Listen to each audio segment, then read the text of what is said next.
और चलिए आगे बढ़ते हुए एक बड़ी खबर का रुख करेंगे। इस वक्त की जो बड़ी खबर आ रही है, आपको बता दें सतीश पूनिया का बड़ा बयान। बीजेपी के प्रदेश प्रभारी हैं सतीश पूनिया, जिन्होंने बड़ा बयान दिया है। भारी बहुमत से प्रदेश में बीजेपी की जीत होगी, ये बड़ा दावा। कांग्रेस का झूठ इस बार नहीं चलेगा, सतीश पूनिया ने कहा है। पीएम मोदी ने देश को आगे बढ़ाने का काम किया है और सरकारी नौकरी मेरिट के आधार पर लगी है। तो ये बड़ी जानकारी आपको दे रहे हैं। सतीश पूनिया ने बड़ा बयान दिया है। बीजेपी के प्रदेश प्रभारी हैं सतीश पूनिया, जिन्होंने बड़ा बयान दिया है। भारी बहुमत से प्रदेश में बीजेपी की जीत होगी और बीजेपी की सरकार एक बार फिर से हरियाणा में बनेगी। कांग्रेस का झूठ इस बार नहीं चलेगा।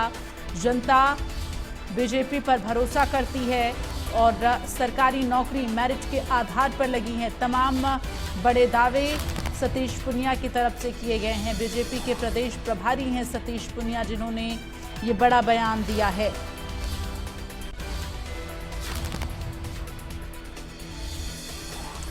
तो अनुच्छेद 370 को समाप्त कर आतंकवाद को खत्म किया है बीजेपी ने।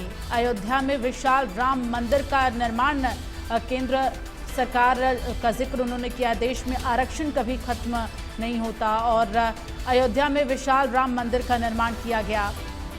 कंसल्टिंग एडिटर अजीत मेंदोला से बातचीत में उन्होंने इन तमाम बड़ी बातों का जिक्र, ये तमाम बड़े दावे उन्होंने किए हैं।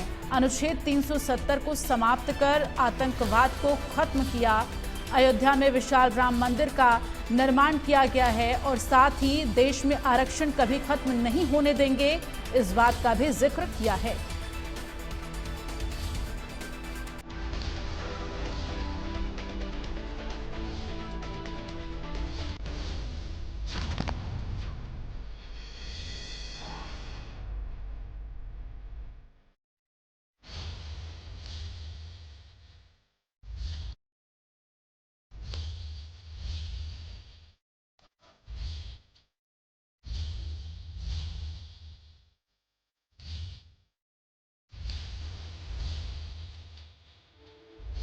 और कंसल्टिंग एडिटर अजीत मेंदोला हमारे साथ इस वक्त ज़्यादा बातचीत के लिए फ़ोन लाइन पर जुड़ गए हैं।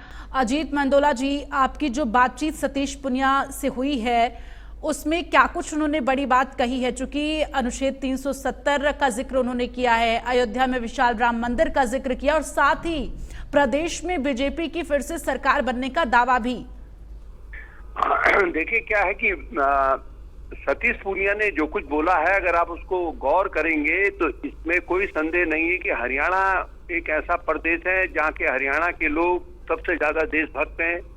सेना में सबसे ज्यादा हरियाणा के लोग नौकरी करते हैं।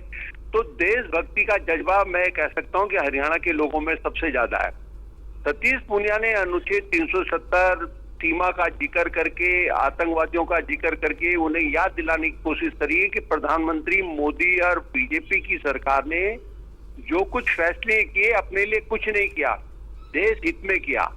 और 370 और कश्मीर इतनी बड़ी समस्या थी इस देश में, इसमें कोई शक नहीं है कि अगर ये दोनों समस्याएं बनी रहती आतंकवाद बढ़ता। देश में 2019 में जब फैसला किया प्रधानमंत्री मोदी की अगुवाई में बीजेपी सरकार ने, तो ये बहुत बड़ा फैसला था। क्योंकि जो कांग्रेस था, जो विपक्ष थी, वो कहता था कि हटा के देखें, देश में खून खराबा हो जाएगा, देश बढ़ जाएगा, टूट जाएगा, लेकिन कुछ नहीं हुआ। अगर बीजेपी ये चीजें हरियाणा वासियों को बताती है या बताने जा रही है तो ये बहुत बड़ा मुद्दा है। क्योंकि अग्निवीर को लेकर भी एक बड़ी गलतफहमी पैदा की गई थी विपक्ष की तरफ से। तो पूनिया ने अग्निवीर को लेकर भी बहुत साफ स्पष्ट किया है कि जो रेगुलर भर्ती है वो तो स्थायी हो रही है, जो अतिरिक्त भर्ती हो रही थी उसमें अग्निवीर योजना, मतलब अगर 500 सैनिक स्थायी लिए जा रहे थे तो उनके साथ 500 और लिए जा रहे थे अग्निवीर के रूप में, जिससे कि रोजगार बढ़। और वो ये समझाना चाह रहे हैं कि भाई जो 4 साल रोजगार कर, 4 साल सेना में नौकरी कर रहा है, उसके लिए भारत सरकार ने, राज्य सरकारों ने नौकरी में आरक्षण दे दिया है, तो कोई भी अग्निवीर खाली नहीं रहेगा। तो ये 2 बड़े इशू हरियाणा में चल रहे थे, पहलवानों का, किसानों का चल रहा है। उन्होंने बहुत साफ स्पष्ट किया कि अगर वहां के किसान देखें कि सबसे ज्यादा फैसले न्यूनतम, कल प्रधानमंत्री ने भी अपने भाषण में कहा कि भाई जो मूल्य एनडीए गवर्नमेंट ने दे रही है या बीजेपी ने जो दिया है, राज्य सरकार जो 10 साल वहां बीजेपी का शासन है, आप कंपैरिजन करिए कांग्रेस की सरकार से। और सबसे बड़ी बात जो पूनिया जी ने बोली है, जो मैं वहां बात करता हूं, लोगों से चर्चा करता हूं, वो सबसे बड़ी बात है कि सरकारी नौकरियों में जो भी वहां पारदर्शिता बढ़ती गई, मेरिट के आधार पर नौकरी लगी। वरना हरियाणा में ये कहा जाता था कि बिना लिए कोई नौकरी नहीं लगती। लेकिन अब इसमें कोई शक नहीं है, बीते 10 साल में बीजेपी की सरकार ने, और वहां के लोग मानते हैं कि नौकरी के मामले में बहुत पारदर्शिता बढ़ती गई, मेरिट के आधार पर नौकरियां लगी हैं। और ये सब ऐसे मुद्दे, और जो सबसे अहम मुद्दा है जिसका कल प्रधानमंत्री मोदी ने अपने भाषण में भी जिक्र करा, लोकसभा चुनाव के समय भी कहते थे कि भाई आरक्षण इस देश में खत्म नहीं होने वाला है। आरक्षण, बीजेपी जब तक जिंदा है तब तक आरक्षण इस देश में रहेगा। सतीश पूनिया जी भी यही कह रहे हैं, केंद्रीय गृह मंत्री अमित शाह ने भी यही बोला था। और सबसे बड़ी बात, सतीश पूनिया ने एक और कांग्रेस को चुनौती दी है। कांग्रेस को उन्होंने चुनौती दी है कि अगर आप पिछड़ों के हिमायती हैं, पिछड़ों के हितैषी हैं, पिछड़ों को चाहते हैं, तो हरियाणा में पिछड़ी जाति का, दलित जाति का कोई मुख्यमंत्री घोषित करे। क्योंकि बीजेपी ने ओबीसी के नायब सिंह सैनी को मुख्यमंत्री बनाया हुआ है। तो बीजेपी ये चैलेंज कर रही है कि आप पिछड़ों की राजनीति का जो दिखावा करते हैं, या जो आपने लोकसभा चुनाव में झूठ बोला कि आरक्षण खत्म हो जाएगा इस देश में, आप राहुल गांधी ने अमेरिका के दौरे पे जो कुछ आरक्षण को लेकर बोला है, वो बीजेपी को एक बड़ा मुद्दा मिल गया है। अब कांग्रेस कितनी भी सफाई दे, ये बिल्कुल पक्की बात है। अगर आप इंटरव्यू देखेंगे तो पूनिया जी ने कहा भी है कि इंदिरा जी के टाइम पर, राजीव जी के टाइम पर पिछड़ों को आरक्षण देने के मामले में कांग्रेस ने अपने को बैक फुट पे रखा, हमेशा आरक्षण का विरोध करा, मंडल कमीशन की रिपोर्ट को लागू नहीं होने दिया।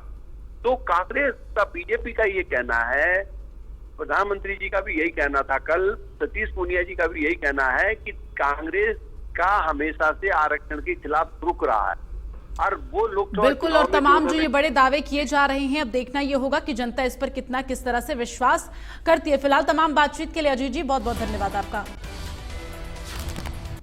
और अब देखिए खास प्रोग्राम हमारी सहयोगी मनीषा के साथ।